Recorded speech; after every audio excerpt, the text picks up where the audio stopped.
महाभारत का युद्ध अपने सबसे भीषण चरण में पहुंच चुका था। रणभूमि में धूल उड़ रही थी, शंखों की गूंज आकाश को चीर रही थी, हर को और केवल युद्ध का शोर। उसी दिन एक ऐसी घटना घटी जिसने अर्जुन के जीवन को हमेशा के लिए बदल दिया। उनका वीर पुत्र अभिमन्यु चक्रव्यूह में अकेला घिर गया और उसने एक एक करके महारथियों का सामना किया। उसकी उम्र कम थी लेकिन साहस पर्वत से भी ऊंचा था।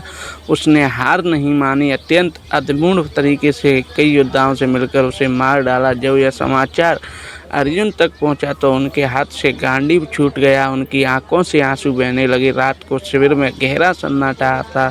अर्जुन श्री कृष्ण के पास पहुंचे और बोले, हे केशव, आप तो त्रिकालदर्शियाँ हैं, आपको सब पता है, फिर आपने मेरे पुत्र को बचाया क्यों नहीं? श्री कृष्ण कुछ देर मौन रहे, फिर उन्होंने शांत स्वर में कहा, मैं पार्थ, यह प्रश्न केवल तुम्हारा नहीं, संसार के हर उस व्यक्ति का है जो दुख में ईश्वर से पूछता है, आपने मुझे बचाया क्यों नहीं?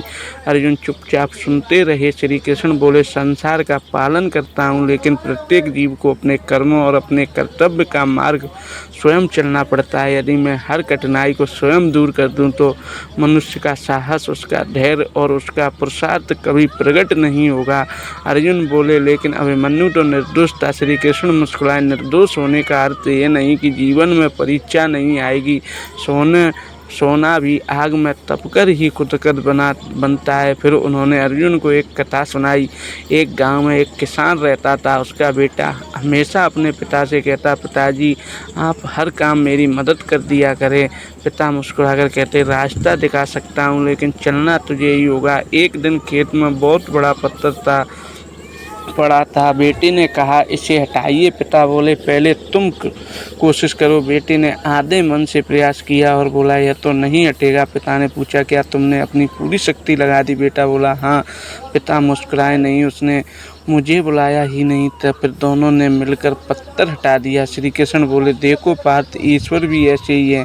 वे मनुष्य का काम नहीं करते, लेकिन जब मनुष्य अपनी पूरी निष्ठा से प्रयास करता है तब वे उनके साथ खड़े हो जाते हैं। अर्जुन कृष्ण के ध्यान से सुन रहे थे। श्री कृष्ण ने आगे कहा, अभिमन्यु ने अपना कर्तव्य निभाया, उससे भागने का मार्ग नहीं चुना, उसका बलिदान व्यर्थ नहीं गया। उसने आने वाली पीढ़ियों को सिखाया कि धर्म के लिए अकेला योद्धा भी इतिहास बदल सकता है। अर्जुन की आंखों में आंसू थे। उन्होंने पूछा, तो क्या मनुष्य का भाग्य पहले से लिखा होता है? श्री कृष्ण बोले, भाग्य अवसर देता है लेकिन कर्म परिणाम बनाता है। यदि किसान बीज ना बोए तो वर्षा भी उसकी फसल नहीं उगा सकती। यदि विद्यार्थी पढ़ाई ना करे तो गुरु भी उसे विद्वान नहीं बना सकता। यदि नाविक चप्पू छोड़ दे तो नकुल हवा भी उससे किनारे तक नहीं पहुंचा सकती।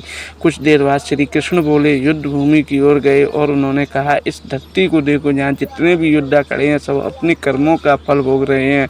कोई केवल इसलिए महान नहीं बनता कि उसे ईश्वर का साथ मिला, महान वह बनता है जो कठिन समय में भी धर्म का साथ नहीं छोड़ता। अर्जुन का मन धीरे धीरे शांत होने लगा। उन्होंने समझ लिया, ईश्वर की कठिनाइयाँ समाप्त करने के लिए बल्कि उन्हें पार करने की शक्ति देने आते हैं। अगले ही दिन अर्जुन पूरे आत्मविश्वास के साथ युद्ध भूमि उतरे। उन्होंने प्रतिज्ञा निभाई और धर्म की रक्षा के लिए अपना कर्तव्य पूरा किया। युद्ध समाप्त हुआ। वर्षों बाद लोग जब महाभारत की कथा सुनते हैं तो अभिमन्यु का नाम सबसे पहले सम्मान से लेते हैं, क्योंकि उसके जीवन की लंबाई नहीं बल्कि अपने साहस की ऊंचाई के से इतिहास में स्थान बनाया। और श्री कृष्ण का संदेश आज भी उतना ही सत्य है, जो तुम्हारे साथ है लेकिन तुम्हारे स्थान पर चल नहीं सकता। मैं तुम्हें शक्ति दे सकता हूँ, साहस दे सकता हूँ, सही मार्ग दिखा सकता हूँ, लेकिन कर्म के मार्ग पर तुम्हें ही बढ़ोगे। जब भी जीवन में कठिन समय आए यह याद रखिए, ईश्वर हमें गिराने नहीं संभल कर उठाने सिखाने आते हैं। जो व्यक्ति अपने कर्तव्य से पीछे नहीं हटता